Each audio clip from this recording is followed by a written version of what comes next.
ॐ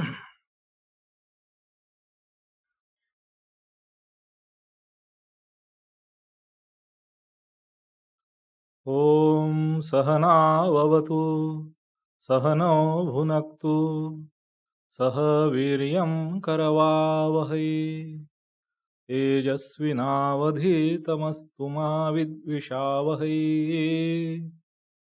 ॐ शान्ति शान्ति शान्तिः। हरिः ॐ।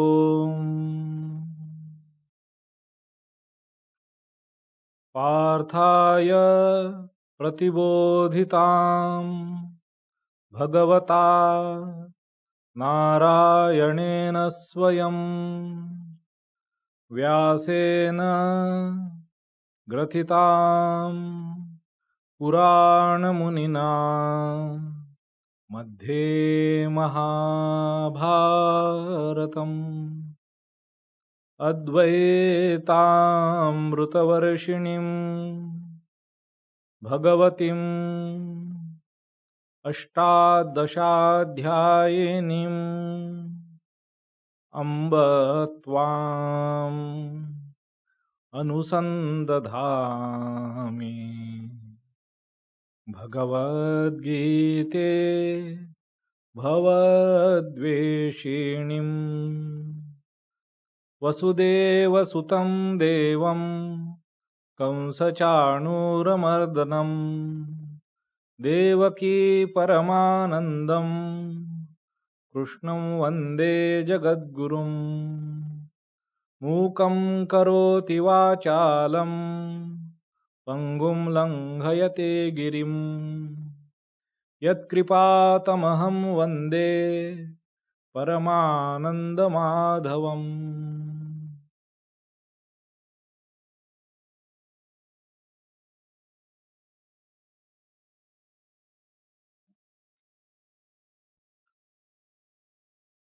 My namaskars to you all, everyone who are listening to this talk.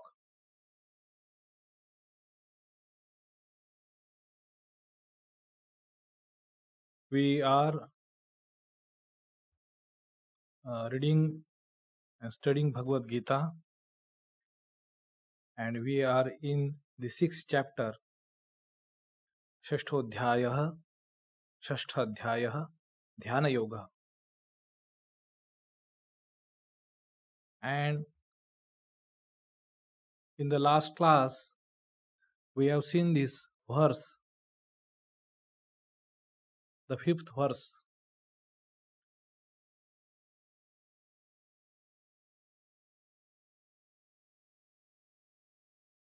which read as Uddharet Atmana Atmanam Na Atmanam Avasadayet Atmaiva Hi Atmano Bandhu Atmaiva Tripuratmanaha. This one verse, as I said, is a crux of our spiritual effort. Gita primarily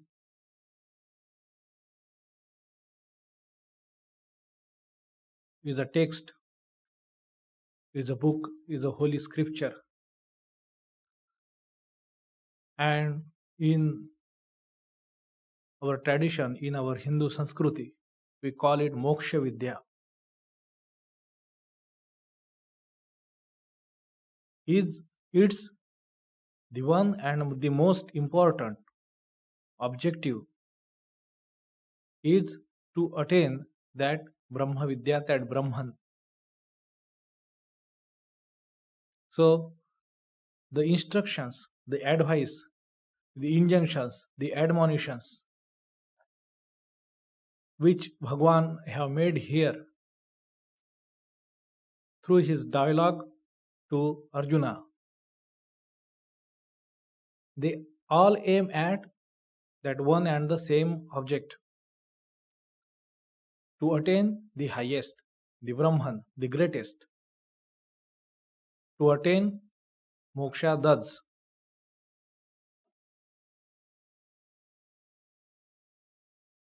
While And all of our spiritual life is all about that. It means that to attain moksha, that illumination or that emancipation, attaining the highest, traveling, progressing slowly, gradually, as per one's constitution, as per one's nature, towards that highest aim. That is spiritual life is all about.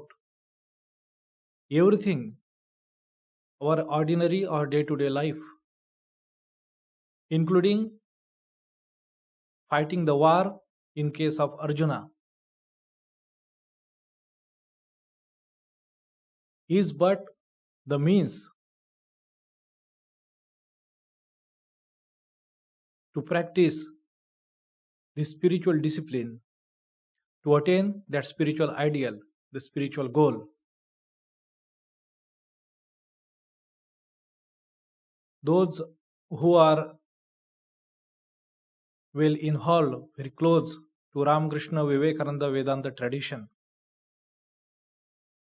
and they know very much the culture of this place, thought and ideology, have been reminded of this fact again and again, that there is nothing only spiritual and not secular, and something which is secular and not spiritual. They are not compartmentally isolated. That something is spiritual and something is secular. Sister Nivedita insists this point in her introduction to the complete works of Swami Vivekananda. And devotees, and rather whosoever wants to know, want to get well conversed with the tradition of Ramakrishna Vivekananda Vedanta tradition, I recommend that introduction, that it is must to read. She very profoundly, very concisely expresses therein what they are about, Ramakrishna Vivekananda, what their contribution is, how they stand apart, and how they trail the same thread which we know as Sanatana Dharma.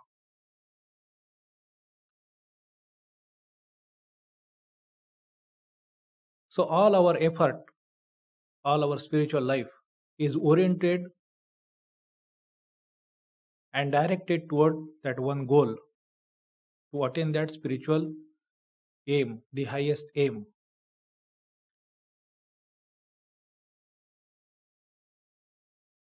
Many times, devotees and spiritual aspirants, they face this conflict and dilemma, that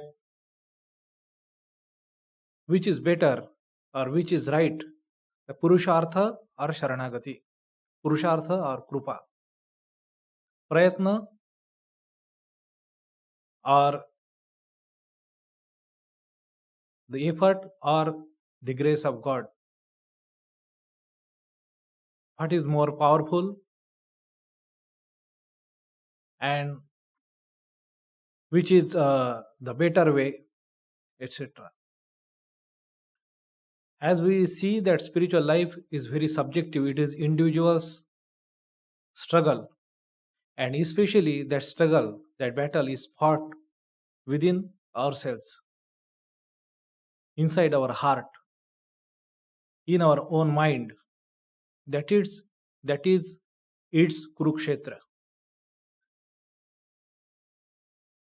And this is well known fact and experience of everyone who have seriously tried this pursuit, that how mind does not travel and does not remain constantly at one plane. It goes down, and sometimes it has it is very light, and practicing our spiritual sadhana, practicing bhakti, practicing vairagya, practicing viveka, practicing japa and dhyana is easier. and whereas at other times it becomes impossible. The times, the instances of despondency, total extrovertness of the mind, totally the scatteredness of the mind, that it becomes very difficult to gather that mind.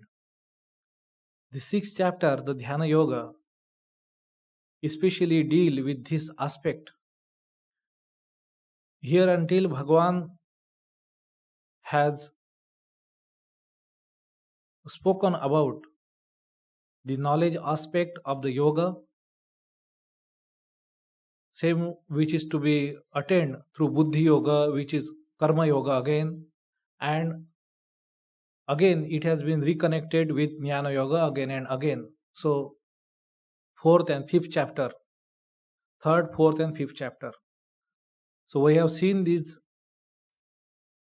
aspects of this yoga.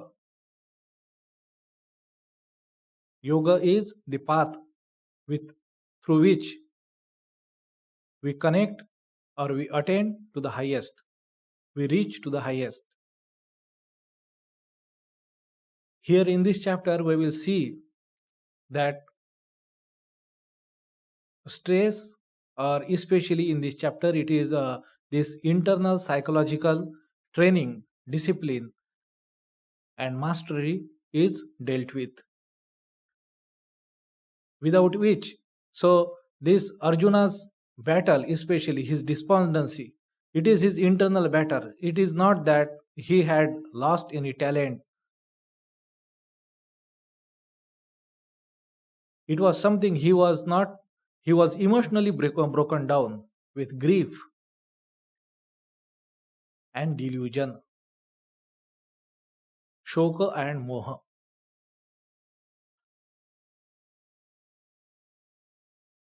So, the training of the mind, which is very imperative for any person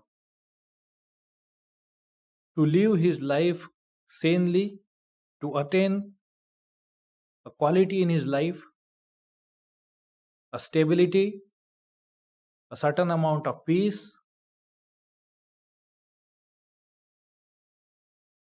that the discipline of the mind, the grace of the mind, these are necessary, without which a man cannot attain happiness and fulfillment in his life.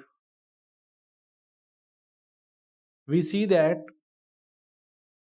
in these days, the scriptures, and their teachings, which are about spiritual life, which are directed toward the highest goal, they are often used in the context of well-being in day-to-day world, like how to attain concentration and excel in your studies so that you get better numbers, or you become more productive, or you can deal with stress, etc., etc. So meditation, etc., these techniques, these are used, these principles are used. Suppose Gita or Upanishad, these facts are used, etc. Though it might be useful and they might prove of utility, but nonetheless, we have to understand that its primary purpose is what we know as Moksha Vidya or Brahma Vidya.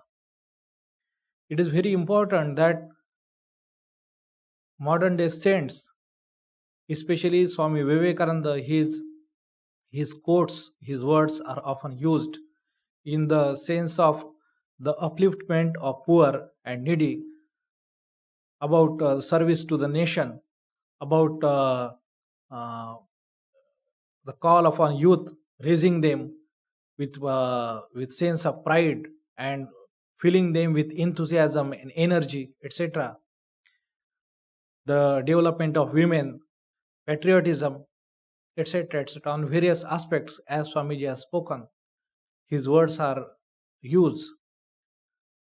But nonetheless, we are never to forget Swami Vivekananda, first and foremost. He is a spiritual master, he is a rishi. He came to Sri Ramakrishna with none of these, the present day or the contemporary problems of the society or ills of the society or country. He came with the only one question: if he has seen God, and that if he can help him or if he can show him the path to attain that God, to see that God by himself. That was the primary purpose. Vivekananda Narendra came to Sri Ramakrishna. And that is absolutely true. He almost 4 years from 1880s, 6 years, 1880s to 1886, they were given absolutely to spiritual realization. And in their last days only, Sri Ramakrishna had instructed, probably. As we see that he said to, Sri Ramakrishna is saying to mother, that will you not do anything for these people, pointing towards Calcutta. So it implies that Sri Ramakrishna has very much in his mind. When he rebuked Narendranath, when Narendranath had pleaded him that he want to be immersed in samadhi day and night, only to come to his bodily senses, to put few morsels in his mouth to sustain the body and remain immersed in the samadhi again. And Sri Ramakrishna rebukes him that he uses the word chi, that to deriding him and showing him that how lowly thought that it is. And he said to him that I thought you would be a banyan tree.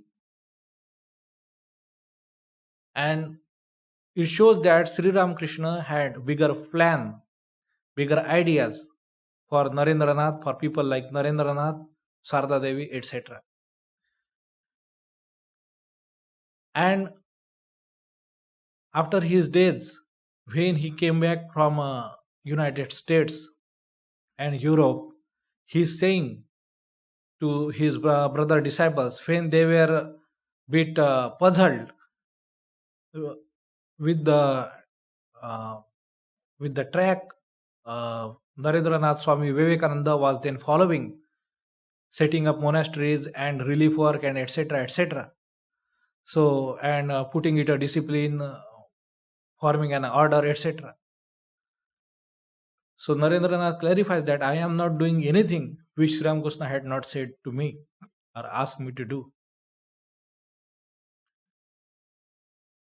So my idea is just to point you out is the fact that all of the effort in the direction of whatsoever other ideas which are found mentioned in the Vivekananda's life and his teachings, in his words, in his lectures,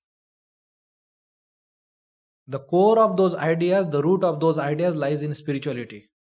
Through spiritual development alone, then alone we will see when his energizing ideas for youth, of self-belief, of strength, where they come from. They come from this principle of Atman.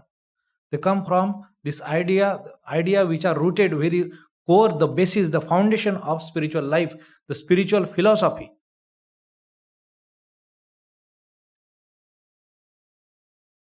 So this has to be understood. The other benefits of it, what we see in person's life, they might be the byproducts of it, but for what?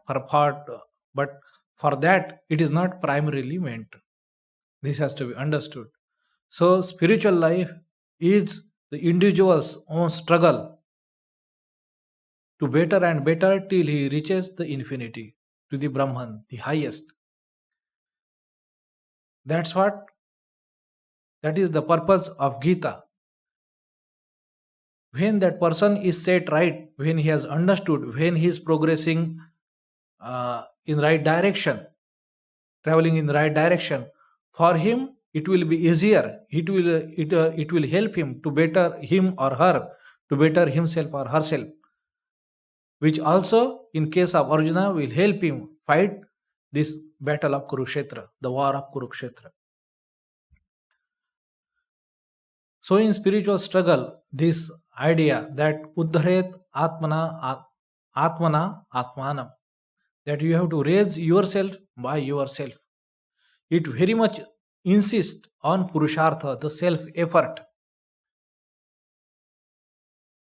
that grace will come upon you when you will be able to connect to that source which lies within you.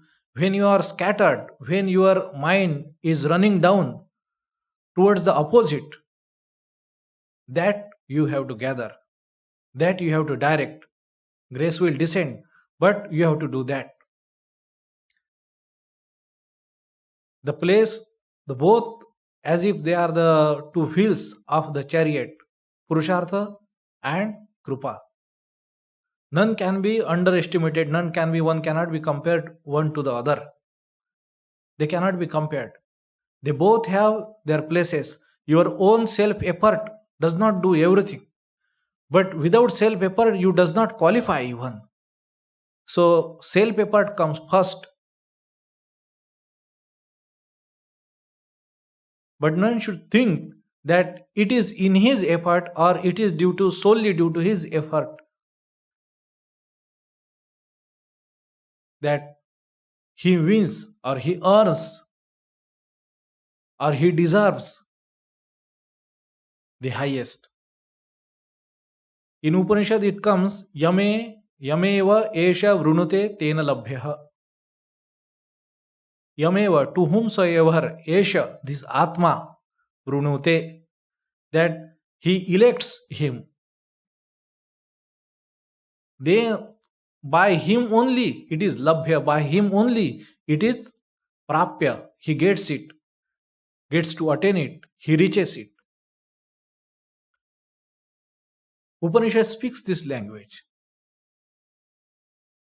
So, but until then, when things are bad, and in the context of devotion, in the context of bhakti, this is always, it becomes illusion, and it has to be, we practice bhakti. It is the same Chaitanya, Shuddha Chaitanya, which do not have name and form. We impose that attribute of a form and a name and put our heart in it, offer our devotion to him, surrender ourselves, give our heart, whole and soul to him. It is to enjoy that bliss of Shuddha Chaitanya in that form. As Sri Ramakrishna puts it, I do not want to be the sugar. I want to enjoy the sugar. I want to eat it in various forms, in various kinds of sweets and delicacies. That is more enjoyable. I do not want to be monotonous.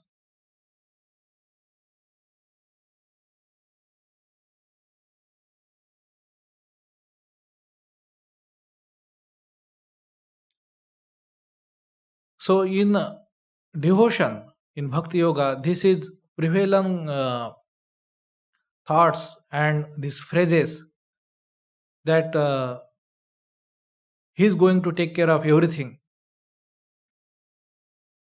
That, oh God, please relieve me from this trouble,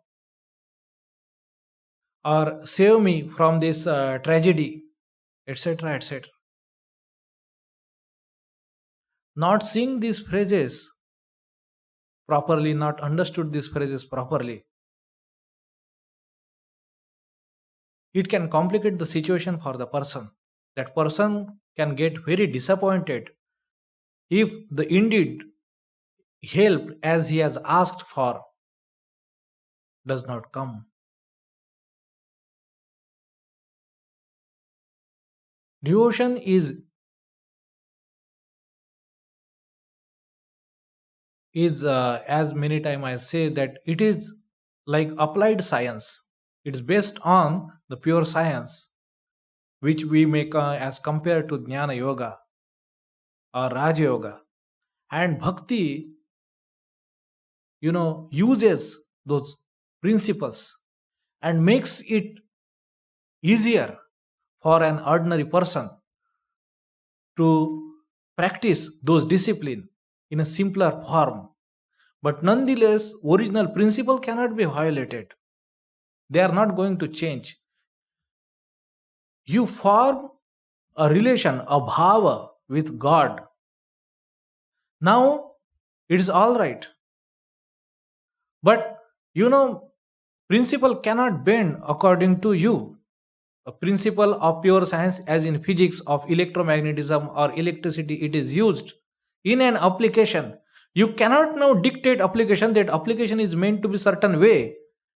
If you cannot demand of that application to behave in certain way as you seem to think it right, it does not work that way. This has to be understood.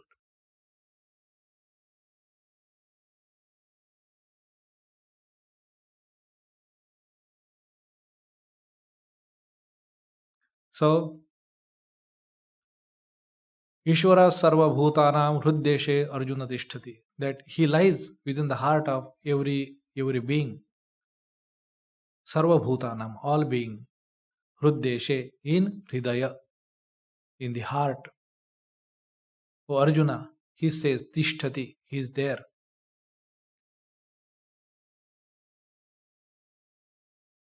We pray to that God. We have form, we have temples, we have a likeness, we have imagined a Shiva like this, we have imagined different people might not now who might have seen Krishna, but every person is drawing a picture of Krishna. Suppose Swami Yateshwaranandji in his uh, uh, probably in the meditation and spiritual life or in some other small book, he says that he makes it very clear that and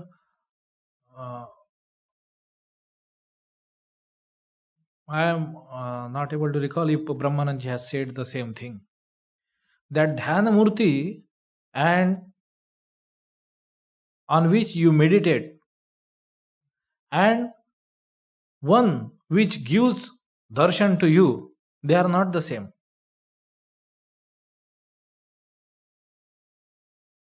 Do you understand that? That I am meditating upon something, like I have seen a photo.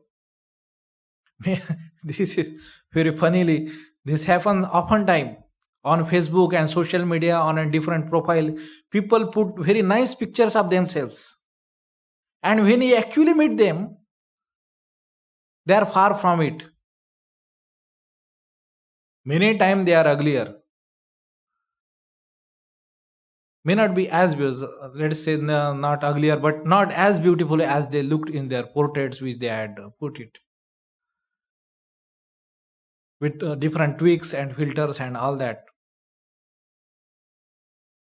Similarly, you are meditating on the form of God.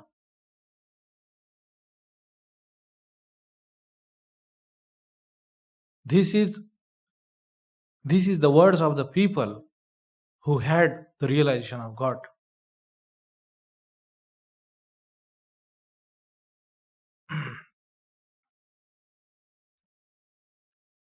You can call upon Him, your image of howsoever you comprehend of Him may be imperfect. You can start from there. There is no problem. As Sri Ramakrishna puts it, as a small child, he cannot say Baba very clearly. He just say a one word or Ba or something. But his father understands that he is calling upon him.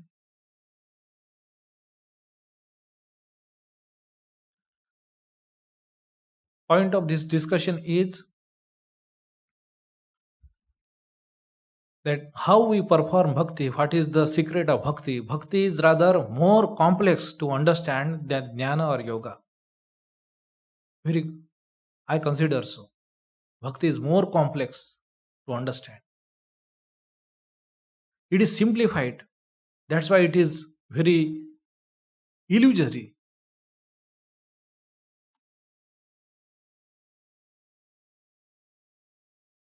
So I am taking up this discussion because this happens with the practice of bhakti.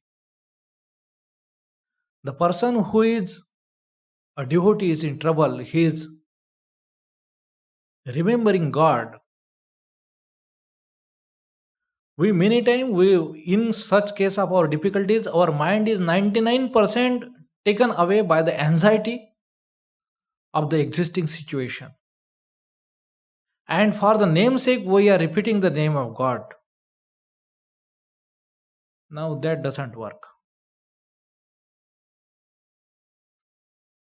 There are instances, and there are many people will recite their own experiences that they indeed receive help.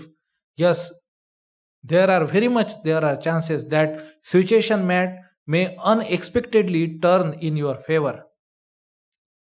Where you are in dire circumstances, you are praying to God, and many times prayed or not prayed or something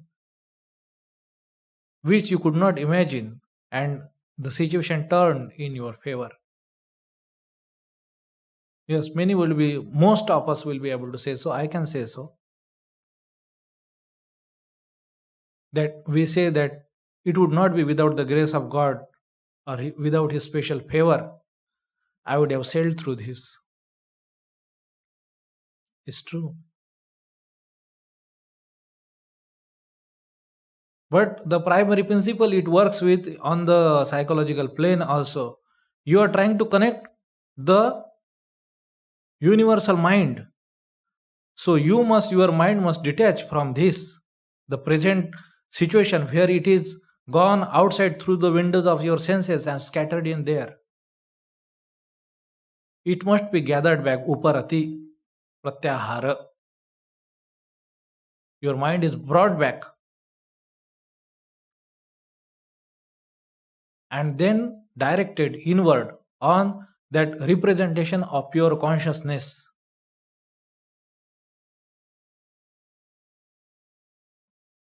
It cannot be said whether means external help or extra things will change or not, but it is certainly it is sure, or it is a surety or guarantee that you will be well poised now to handle the situation. That is for certain.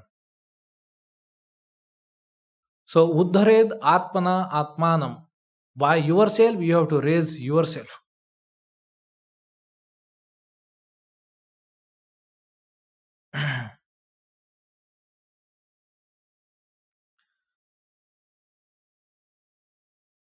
So this is the principle. Many times we have seen in the name of spirituality, in the name of religiosity,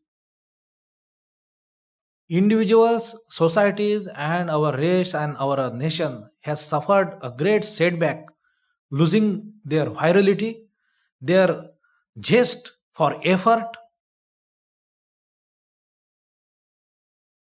which a society should have. We have seen this. Being peaceful, being kind, and dropping all your guards. That is a great price to pay for a civilization.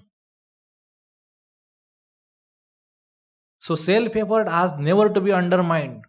Your love for God has to be conditional. Swamiji's Bhakti Yoga is, I will consider it is one of the best. If any text on any Bhakti literature, and even by Swami Vivekananda,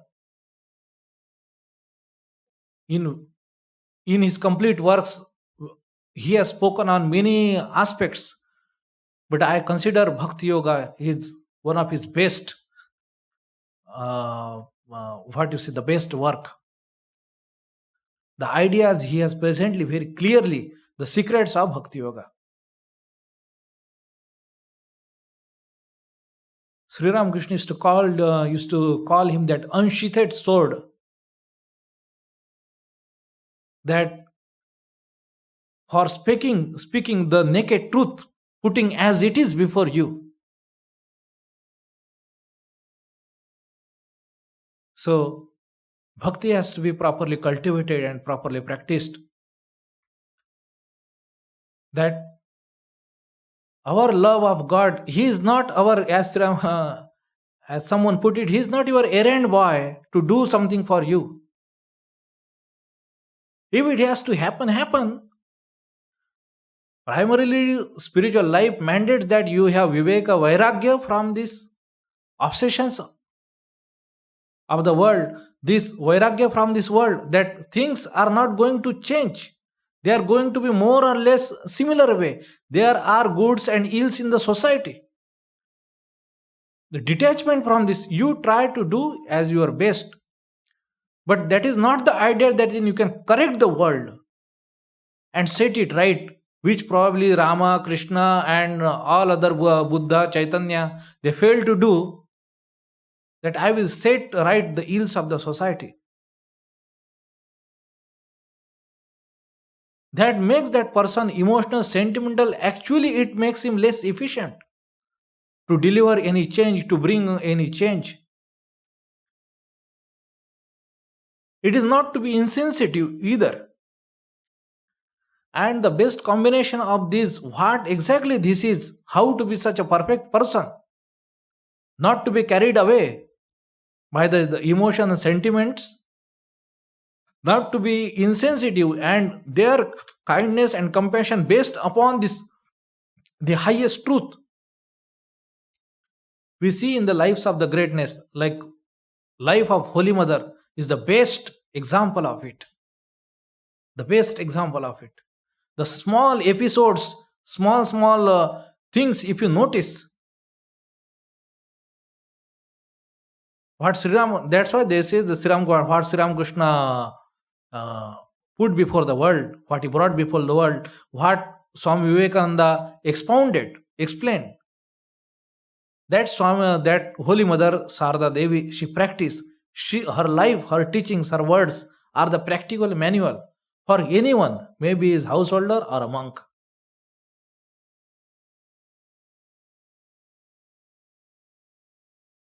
Being a perfect yogi in this world.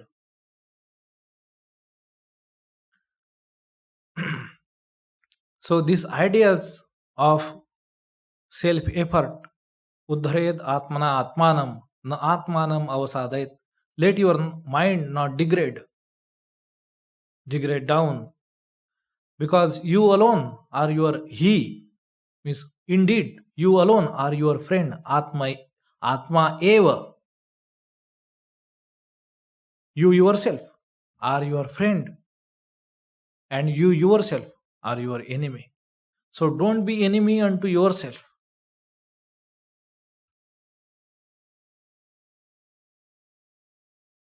So Sri Ramakrishna he had said in the gospel of in the Vachanamrita or Kathamrita, that Jnana Nishtha Bhakti, that bhakti which is founded upon,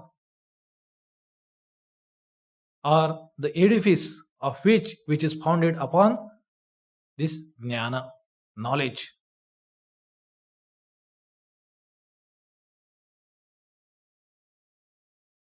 So here, as the logo, the emblem of Ramakrishna Sangha, which shows that confluence of all four yogas, that is the right approach, ideology of Ramakrishna order. Therefore, it is of every devotee, of every spiritual person, or any person who is associated with it.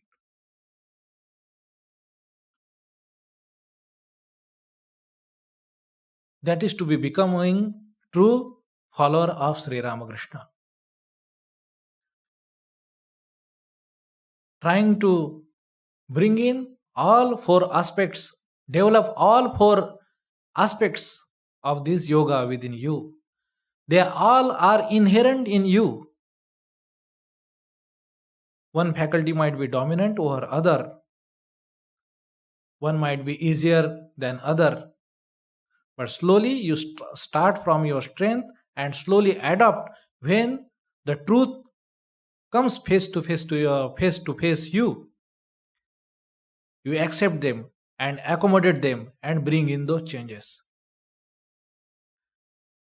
So this thought has to be given much more importance and deep deliberation, consideration of self effort. Uddharet atmana atmanam na atmanam avasadayet. In our day to day life, in our the way we are practicing our spiritual life, whether within or without, whether inside when you are dealing with your mind or when you are dealing with other forces in the external world.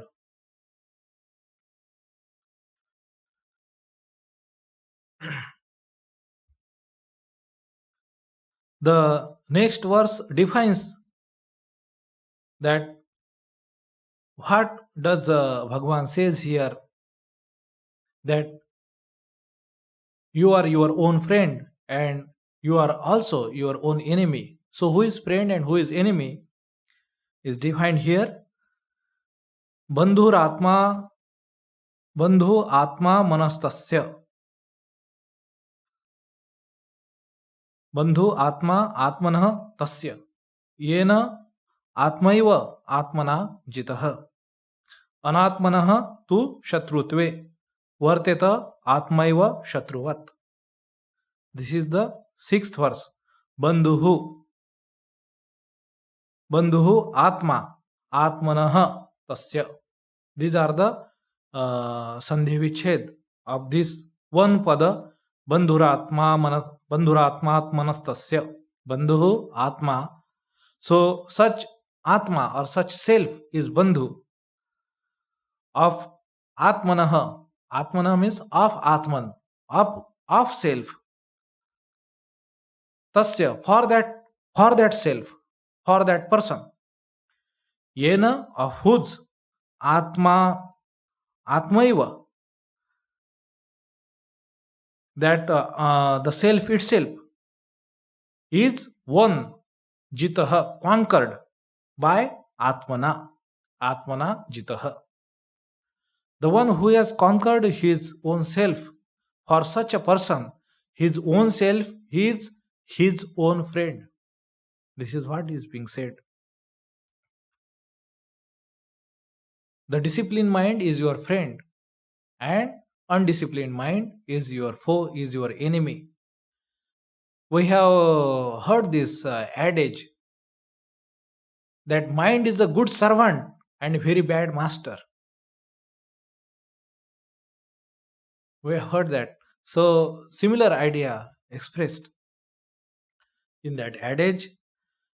And here in the second line it is said anatmanah, of anatmanah. So Shankaracharya here take the meaning of this word anatmanah, means which is not atmanah, means which is not conquered mind, such a mind. Anatmanah tu shatrutve, that unconquered mind in the case of conflict it behaves like an enemy. Varteta atmaiva shatruvat. This atma eva shatruvat vartate. Such a self itself will, your own self is your own enemy, behaves like one, behaves like enemy. So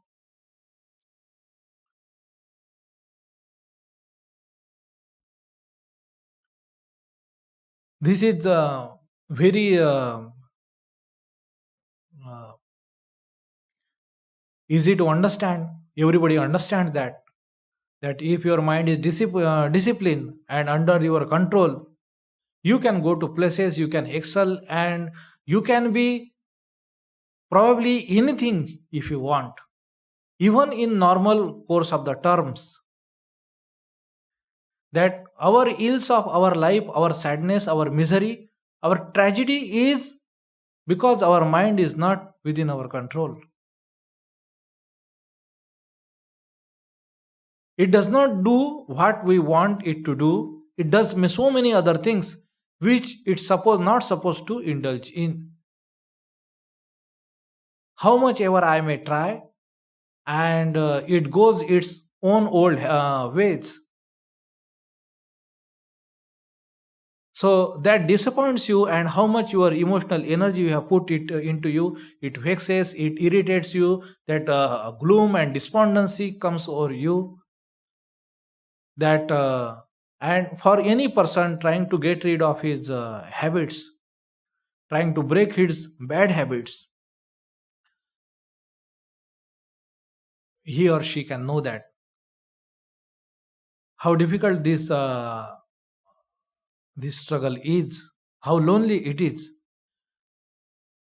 and how very little help you get from outside, from anything. Just you find means all ideas, all tricks, and all suggestions, they probably do not help, they do not go a long way, and they do not work.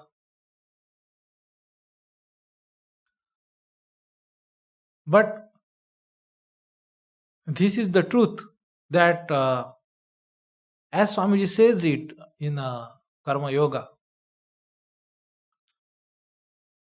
that if you accept that your present condition is the resultant of your own actions, suppose your poverty or your any particular kind of set of circumstances, a tragic set of circumstances you are in, and you blame it on someone else, something else, or on some natural phenomena, etc., etc., etc.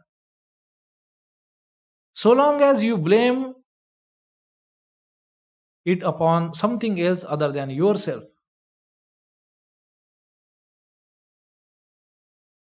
and do not accept the burden of its responsibility, then only you can grieve, only you can grumble, and you only can complain, you can only wail and cry for help. And how pathetic that existence is. This cannot lead to any betterness. Forget about any salvation or emancipation. This is degrading the dignity of humankind. That slavery is painful, that bondage is painful, that you are wallowing in that helplessness, that is very tragic. Swamiji says that accepting the burden of your responsibility, accepting that you are your own karmas, your own actions are responsible for your present, then it certainly implies that if you have done that, you have made that, you can break that. And there is hope. Howsoever bad situation it may be, but there is a hope. You have done this, you can undo this.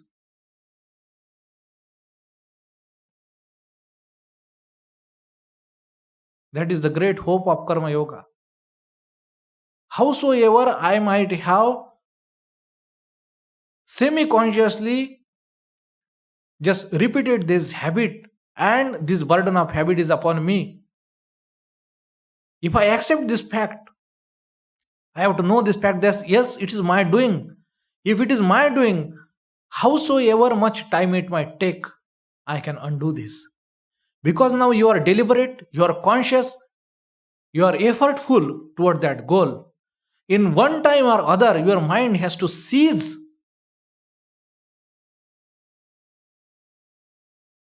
It's going after the allurement and follow the path which continuously you are pursuing.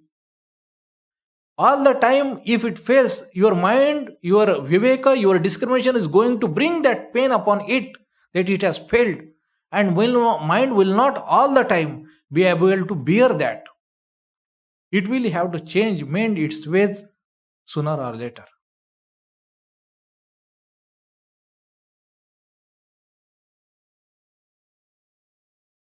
The way we emotionally we are involved in our efforts, it affects us much.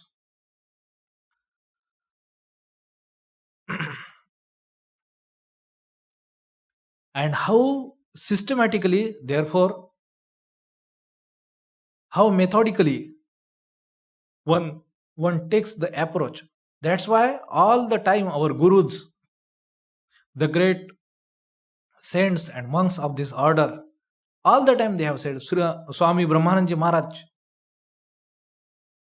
in his books, in Marathi and Hindi, Sadhak Sadhana Siddhi, or in Bengali, Dharma Prasange Brahmananda, or in English, Eternal Companion.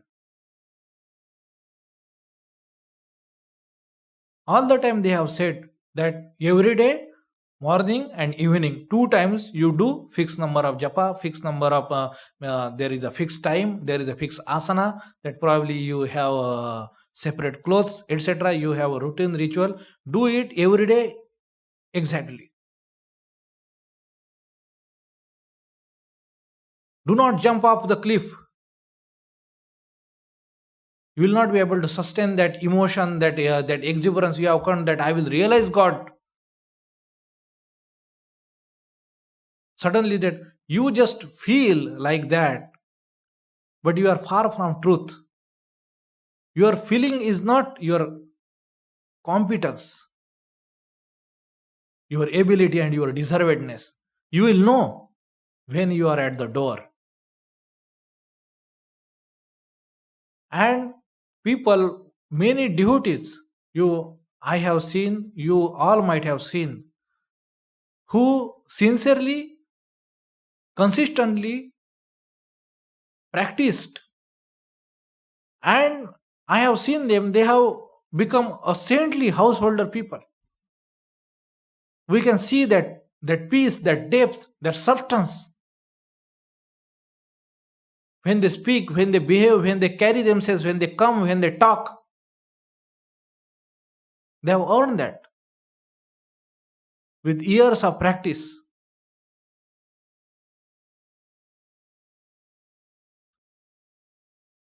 So it has its advantages. It may not be very emotionally fulfilling at the beginning, but once you groove into that, once you discover the taste of pure bliss oozing from the spirit within, once you get the taste, you have to just then continue. And as you persist a little bit, for a little longer, it will immediately, you will discover that you cannot compare with it any other joy or excitement of the world. If anybody has tasted this much, you have already found the grace of God. What do you ask for more?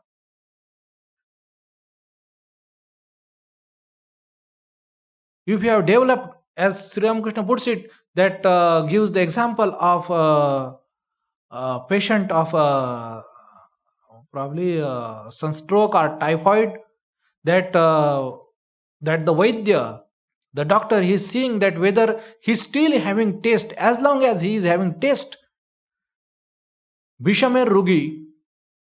So as long as he is having taste, so there are chances that patient will survive.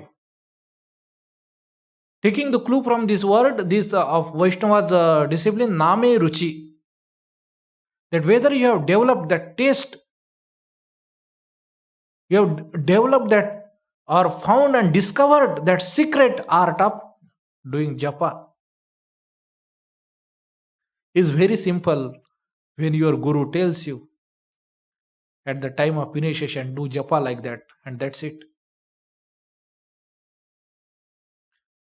but it is in itself the whole world, the whole science, the whole art of it. When you practice and when you discover it for yourself, that how to do it,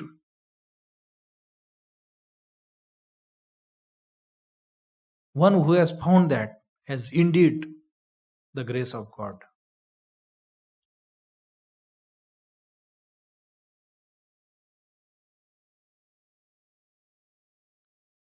So these are the means, these are the tools with which we train our mind, we discipline our mind, we break our bad habits and creates a wealth of positive, wealth of good vibes, good sanskars and good discipline. That is the real, what we say, the bulwark against our own old tendencies and their assault. If this is what Sri Ramakrishna means, that when you are traveling towards Kashi, that Kolkata is automatically left back. When you are traveling towards east, west automatically falls back. You do not have to go to grow upon to brood upon bad. Inculcate the good, inculcate the positive, inculcate spirituality. Materialism will lose its effect. Its effect will wane upon your own mind. Ena atma atmaiva atmana jitah. This is conquering the mind. This is the mastery over the mind. This is how you discipline, you gain grain by grain control over your mind.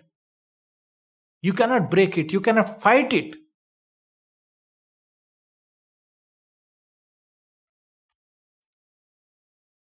That I had quoted the earlier also the quotation of words of Einstein,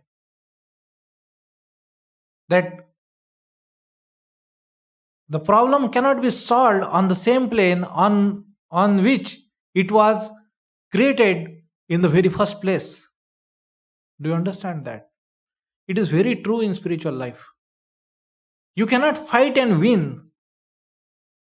You fight, you give legitimacy that to your opponent. Your only victory is your ability to ignore it.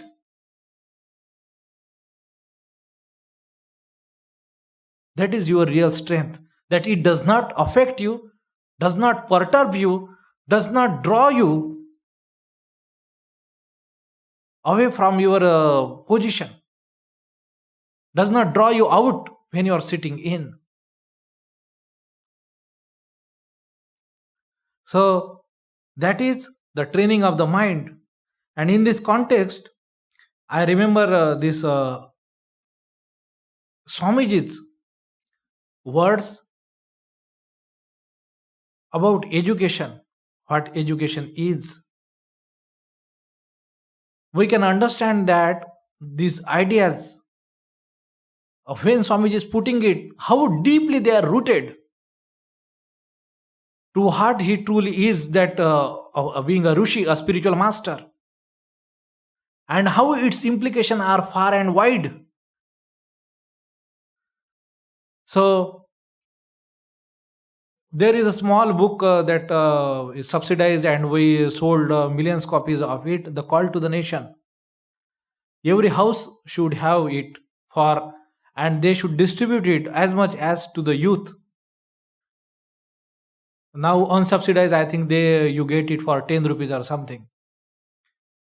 I have read it, and everybody, they can keep it and read it again and again. A few collection of his thoughts, a small snip of his biography. So in that education, he has given 3 definitions. What education is? The first definition, most of you have heard, that education is the manifestation of perfection already within man. Now just try to think about this. This is as we see the every word of it and understand every word of it, it is very difficult to understand the sentence itself. I still feel whether I have understood it or not. And what I was referring to the second definition, it is the education is the training by which the will and the current and expression of will are brought under control and made fruitful. The current and expression of will is brought under control and made fruitful. This is called education.